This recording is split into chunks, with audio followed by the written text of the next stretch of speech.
Big TV భక్తి సమాచారం WhatsApp ఛానల్లో జాయిన్ అవ్వండి. అన్ని విశేషాలు ఎప్పటికప్పుడు తెలుసుకోండి.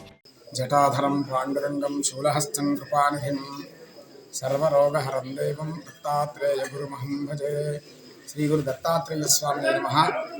దత్తాత్రేయ స్వామి వారు అంటే త్రిగుణాతీతుడు, అత్రి అనసూయపుత్రుడు, విష్ణుమూర్తి 6వ అవతారంగా చెప్పబడేటటువంటి యొక్క దత్తాత్రేయ స్వామి ఏకమితి దత్తుడిగా ఈ దత్తాచల క్షేత్రంలో ప్రతిష్ఠితమై దాదాపు 650 సంవత్సరాలైంది.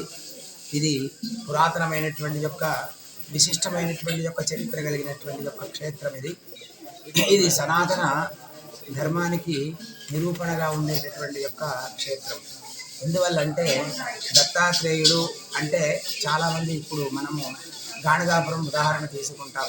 నామధారకుల వారు, లేదా నరసింహ సరస్వతి స్వామి వారు, లేదా వాసుదేవానంద సరస్వతి స్వామి అంటే దత్తాత్రేయ స్వామి అవతారంలో జన్మించినటువంటి వాళ్ళలో శ్రీపాద శ్రీవల్లభుడు, ఆ తర్వాత నరసింహ సరస్వతి స్వామిగా ఎక్కువగా గొప్పగా చెప్పుకుంటాము.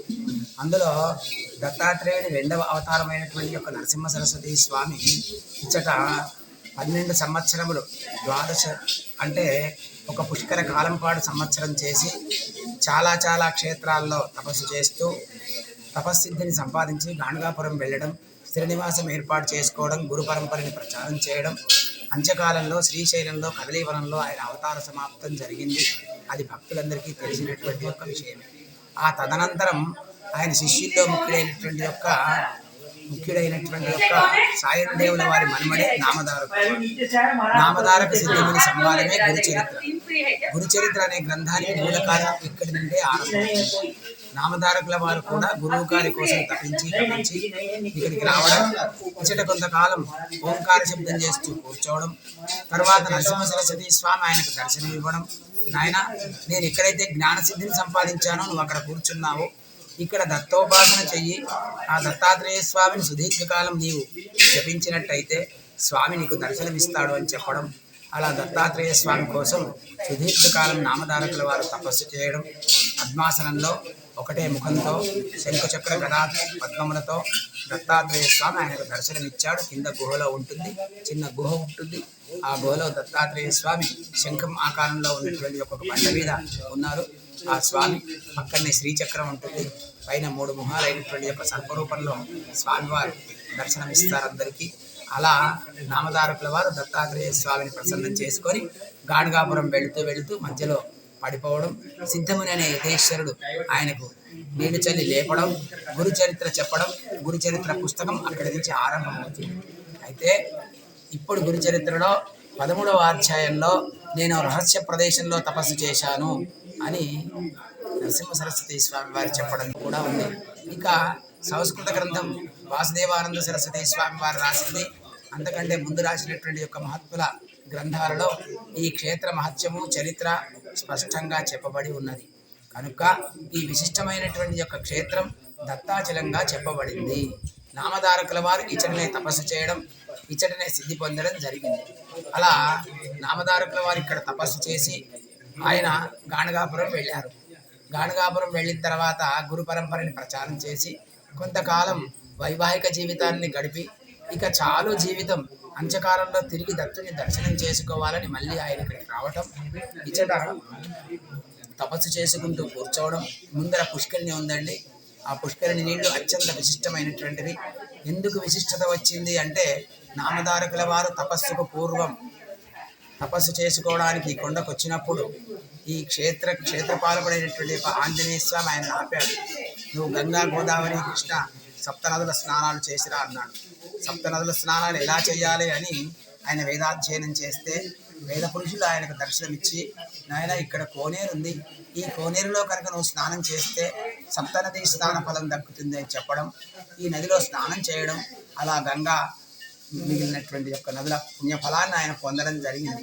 ఆ తర్వాత అంత్యకాలంలో ఇక్కడే తపస్సు చేసుకుందామని వచ్చినప్పుడు అక్కడ నీళ్ళ మీద ఒక గుడ్డ వేసుకోవడం, నీళ్ళ మీద కూర్చోవడం, ఓంకార శబ్దం చేస్తూ కూర్చున్నటువంటి ఒక తరుణంలో ఈ ప్రాంతాన్ని పరిపాలించే రాజుగారు కూతురు అనారోగ్యానికి గురి కావడం, మరి వ్యాధిగ్రస్తురాలైన బిడ్డని స్వచ్ఛమైన గాలి, నీరు, వాతావరణం కోసం రాజుగారు ఈ ప్రాంతానికి తీసుకురావడం, ఇతడ స్వామి చేసే తపస్సును చూసి స్వామికి దండం పెట్టుకొని, స్వామి అభాగ్యుణ్ణి, బిడ్డ అనారోగ్య స్థితిలో ఉంది, బ్రతికించండి అని వేడుకుంటే, నాయన ఈ నీళ్లు తీసుకెళ్ళు, బిడ్డకు త్రాగించు, బ్రతుకుతే నీ అదృష్టం అని చెప్పడం. అలా ఈ నీళ్లు తీసుకెళ్లి బిడ్డకు త్రాగించడం. అంతకాలంలోనే బిడ్డ ఆరోగ్యవంతురాలు కావడం జరిగిపోయింది. బిడ్డ ఆరోగ్యవంతురాలు అయింది కదా అని రాజుగారు విలువైనటువంటి ఒక కానుకలతో తన కుటుంబంతో స్వామి దర్శనార్థమే వచ్చాడు.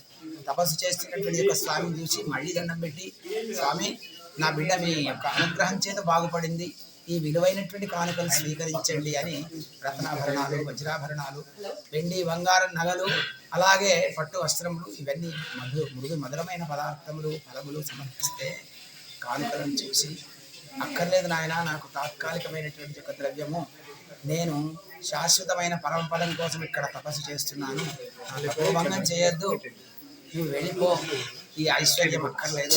లేదు స్వామి, ఐశ్వర్యం మీరు కూర్చున్నదంతా నా ఏలుబడిలో, ఇక్కడి నుంచి 1000 ఎకరాల స్థలాన్ని నేను మీకు దానం చేస్తున్నానని దానపత్రాలు రాసి ఆయనకి ఇవ్వడం, రాజుగారు వెళ్ళిపోవడం. రాజుగారికి బాగలేదనే విషయం సామాన్య జనాలకు తెలిసి, నాకు ఆరోగ్యం బాగలేదు, నాకు తీర్థం పెట్టండి, నా గ్రాచారం బాగలేదు, నాకు సమాధానం చెప్పండి అని అందరూ అభ్యర్థించడం. ఇలా జనాల పోటు పెరుగుతూ ఉంటే అందరికి సమాధానాలు చెప్పలేక ఈ గుహలోకి వచ్చారు. మీరు చూశారు గుహ, ఇప్పుడు కూడా చూడండి. అక్కడ తపస్సు చేసుకుంటూ బండరాళ్ళని అడ్డం పెట్టుకోవడం, భక్తులు ఎవరిని రానియకుండా ఏకాంతంగా తపస్సు చేస్తూ ఉంటే భక్తులంతా వెళ్ళిపోయారు. గాణగాపురంలో ఆయన భార్య, బిడ్డలు, భర్త లేని స్త్రీ అవమానాలకు గురైపోయి ఈ ప్రాంతానికి రావడం, బక్కచిక్కిన శరీరం చేత ఓంకార శబ్దం చేస్తూ కూర్చున్నటువంటి యొక్క తన భర్తను చూసి, స్వామి నేను నీ భార్యని, వీళ్ళు నీ బిడ్డలు, పెంచి పోషించే ధర్మం నీది కదా, వీళ్ళందరికీ ఆహారం పెట్టు, బయటికి రా అంటే, అంత్యకాలంలో దత్తదర్శనమే లక్ష్యంగా నేను ఇక్కడ కూర్చున్నాను, నా తపోభంగం చేయొద్దు, నీవు ఎచ్చటికైనా వెళ్ళి సన్మార్గంలో బిడ్డలను పెంచు అన్నారు. ఎక్కడికి వెళ్ళాలి అంటే, రాజుగారు ఇచ్చారు భూద్రవ్యం, అది పట్టుకో, భోజనానికి ఎంత అవసరమో అంత స్వీకరించు, మిగతాది వదిలేసేయి అని చెప్పడం. అలా ఆ మాతృమూర్తి ఇక్కడ నుండి ఆ రాణిపత్రాలు తీసుకోవడం, 3 కిలోమీటర్ల దూరంలో నివాసం ఏర్పాటు చేసుకోవడం, భోజనానికి ఎంత అవసరమో అంత మాత్రమే భూమిని స్వీకరించడం, పిల్లలను సన్మార్గంలో పెంచి పోషించడం జరిగింది. ఇలా కొంతకాలం అయిన తర్వాత స్వామి అవతార సమాప్త కాలం సంప్రాప్తించింది. స్వామివారు తన కుమారుడి స్వప్నంలో వెళ్ళి, నాయన నా అవతార సమాప్తం అవుతూ ఉన్నది, ఇచ్చట ఏకముఖి దత్తుడు ఉన్నాడు, నువ్వు రా, వస్తే నేను సమాధిలోకి వెళ్ళిపోతానని చెప్పడం. అలా తండ్రి గారి ఆజ్ఞ మేరకి ఆయన రావటం, కుమారుడి సమక్షంలో సమాధిలోకి వెళ్ళిపోవడం, దత్తాత్రేయ స్వామిని సదా కొల్చండి, అన్నదానాది క్రతువులు నిర్వహించండి, మార్గశిర మాసంలో ఉత్సవాలు చేయండి అని చెప్పడం నామదారులు వారు. వారి ఆజ్ఞ మేరకి వారి కుమారులు అలా చేస్తూ తరిస్తూ ఉండేవాళ్ళు. అలా ఈ క్షేత్రం అంత విశిష్టమైనటువంటిది. ఆ తర్వాత వాళ్ళ కొడుకు ఇలాగే వంశపారంపర్యంగా ఈ క్షేత్రాన్ని వృద్ధి చేస్తూ క్షేత్రంలో పూజలు చేస్తూ తరిస్తూ ఉన్నాము. వాళ్ళ వంశపారంపర్యమే మేము. నా పేరు సభాపతి శర్మ అంటారండి, మాది 11వ తరం. మా తరానికి వచ్చిన తర్వాత ఇంత విశిష్టమైన పుణ్యక్షేత్రాన్ని గాలికి వదిలేసామే అని నిత్య ధూపదీప నైవేద్యాలు ఏర్పాటు చేశాను. ఇక్కడ ఏ వసతులు లేవు, ఇది పెద్ద గుట్ట, అన్ని రాళ్ళు, తర్వాత క్రూర మృగాలు, విషసర్పాలతో నిండినటువంటి యొక్క ఈ గుట్టలో రోజు రావాలంటే కూడా కాస్త ఇబ్బందికరంగా ఉండేది. అయినా సరే ధూపదీప నైవేద్యాలు ఏర్పాటు చేయడం, వందలాది మంది భక్తులు రోజు దర్శనానికి రావడం జరుగుతుంది. ఇలా 20 సంవత్సరాల క్రితం నేను దీక్ష తీసుకున్నాను, క్షేత్రం వృద్ధి చేయాలని.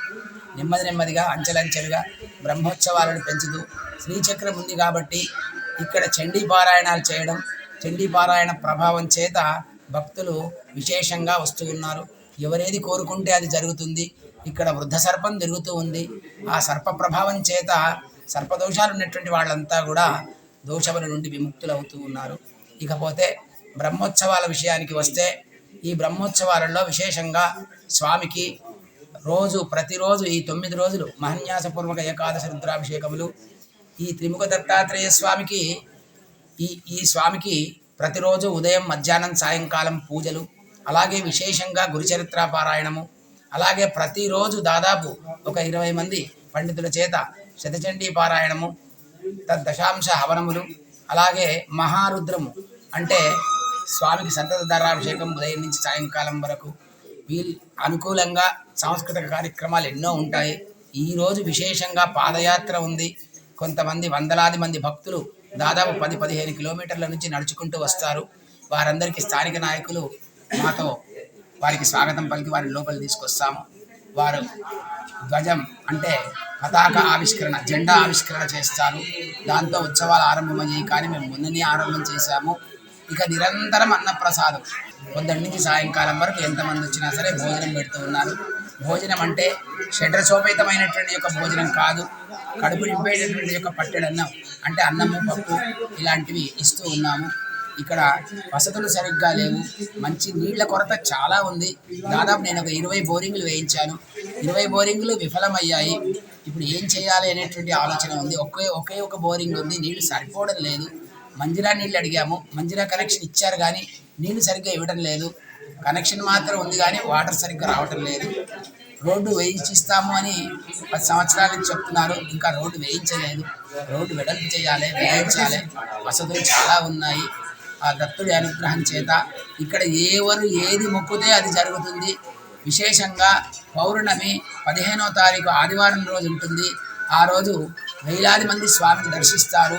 ఆ రోజు మంచినీటి కొరత ఎలా తీర్చాలి అనేటువంటి యొక్క ఆలోచనలో ఉన్నాను నేను. కాబట్టి ఎంతోమంది రాజకీయ నాయకులని, మంత్రులని, అధికారులని ఈ క్షేత్ర అభివృద్ధి కోసం, ఈ క్షేత్రం ఆవహించినటువంటి యొక్క స్థలాన్ని స్వామివారి పేరు మీద రాయించడం కోసం గతంలో ఉండేది. అదంతా రాను రాను మారిపోయింది. ఎవరెవరి చేతిలోనో ఆధీనం అయిపోయింది ప్రభుత్వ భూములన్నీ. ఈ క్షేత్రం దత్తాచల క్షేత్రంగా పిలువబడుతూ ఉన్నది. ఇది కూడా స్వామివారి పేరు మీద రాయించి శాశ్వతంగా ఈ క్షేత్రాన్ని రక్షించాలని, సనాతన వైదిక హైందవ ధర్మాన్ని కాపాడాలని దత్తాత్రేయ స్వామిని సదా ధ్యానిస్తూ ఉన్నాను. వచ్చిన వాళ్ళు ఎంతోమంది మహనీయులు ఇక్కడ శాసనసభ్యులు కానివ్వండి, అలాగే న్యాయమూర్తులు కానివ్వండి, ఎంతోమంది స్వామిని దర్శించి ఉన్నతమైనటువంటి ఒక స్థితిలో వెలుగొందుతూ ఉన్నారు. వారందరికీ కూడా విజ్ఞప్తి చేస్తున్నాను, క్షేత్రాభివృద్ధి కోసం పాటుపడండి. అందరూ అన్నం తినండి, 10 మందికి అన్నం పెట్టండి. ఇక్కడ జరిగేటటువంటి యొక్క వైదిక కార్యక్రమాలంటే హోమ కార్యక్రమాలు, సహస్ర చండీ యాగం పెట్టుకున్నాము. దానికి అందరూ సహకరించండి. తర్వాత అంటే రేపు దశమి బుధవారం నుండి పౌర్ణమి వరకు సహస్ర చండీ పారాయణ పూర్వక హవనములు, మహారుద్ర అభిషేకములు, దశాంశ అంటే శతరుద్ర హవనం కూడా జరుగుతూ ఉంటుంది. ఇకపోతే దత్తాత్రేయ స్వామి కాబట్టి ఆయన మూలమంత్రం 1,00,000 హవనం జరుగుతూ ఉంది 5 రోజుల్లో. ఇదండి ఈ క్షేత్ర విశేషాలు. ప్రతి ఒక్కరూ దర్శించండి, ధరించండి. అవధూత చింతన శ్రీ గురుదేవ దత్త.